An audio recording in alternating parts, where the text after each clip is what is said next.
জানি না প্রিয় মানুষটাকে আবার কবে দেখতে পারবো। তবে আল্লাহর কাছে দোয়া করি আল্লাহ অতি শিগগিরই যাতে যেরকম ভালো মানুষ আমি রেখে গেতাইছি সেরকম ভালো মানুষ যাতে আমার কাছে পৌঁছিয়ে দেয়। আসসালামু আলাইকুম প্রিয় দর্শক বন্ধুরা, এখন বাজে ১টা। তো ১টা বাজায় আমার পেকিং টেকিং করা শেষ হয়েছে। এইদিকে ভাইস্তা কামি স্টার্ট করে দিছে, আপনাদের ভাইও কিন্তু কামি স্টার্ট করে দিছে। তো এখন রাতের ১টা বাজে। আজকে কিন্তু ১৩ তারিখ পড়ে গেল। তো আপনারা তো সবাই জানেন ১৩ তারিখে আমি কোথায় যাব। তো ১৩ তারিখে আমি তো বাড়িতে চলে যাব প্রিয় মানুষটাকে বিদেশে রেখে।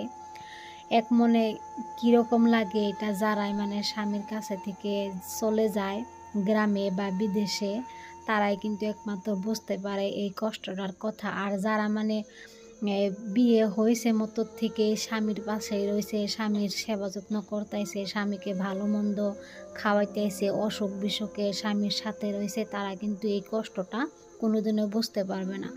তারাই বুঝবে যারা স্বামী রেখে বিদেশে থাকে বা স্বামী বিদেশে থাকে, স্ত্রী বাড়িতে থাকে। তো আপনাদের ভাই তো আগে বিদেশে আসছিল, তারপরে হয়েছে আমি আইছি হয়েছে ৫ মাস না ৬ মাস হয়ে গেল। তো আজকে আবারও চলে যাব। তো জানি না আল্লাহ আবারও কবে।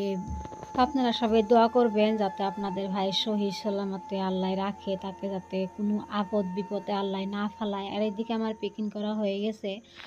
আর বাড়িতে যাওয়ার জন্য আমি খুবই হয়ে রয়েছি। আপনারা তো সবাই জানেন আমার বাবা দুনিয়াতে নাই। বাস মোড়ে খালি 10টা দিনের জন্য দেখতে পারলাম না। আজকে তো আমি গেতামই, আমার কপালে এই 10টা দিনের জন্য বাবাকে দেখতে পারলাম না। তার জন্য বাড়িতে যাওয়ার জন্য আমার মনটা কীরকম জানি একটা লাগতাইছে, এরকম দুইটা লাগতাইছে। একদিকে হয়েছে প্রিয় মানুষটাকে ছেড়ে যাওয়ার ব্যথা, আর একদিকে হয়েছে বাবা দুনিয়া ছেড়ে যাওয়ার ব্যথা। তো দুইটা ব্যথা মিক্স করে যে আমি কীরকম করে যে রইছি এই 10টা দিন, কীরকম করে ভাবতাইছি, কী করতেছি, সেটা বোঝার মতন যারা বুঝতে পারবে তারাই একমাত্র জানবে। তো যাই থাক, এদিকে আপনাদের ভাই কাম করতেছে। আর এই যে এই মুহূর্তটা আপনাদের ভাই যখন ডেইলি রাত্রে আপনাদের ভাই যখন কাম করতো, আমি কিন্তু এই যে এখানে এরকম করে বসে থাকতাম, এদিকে দুজনে আলাপ করতাম। আর হয়েছে আপনাদের ভাই কাম করতো আর আমি এখানে বসে থেকে আলাপ করতাম সারা রাতই। যখন থেকে আইছি তখন থেকে এখানে বসে বসে আমরা আলাপ করতাম। আপনাদের ভাই কাম করতো আর 2-1টা পারলে আমি করে দিতাম।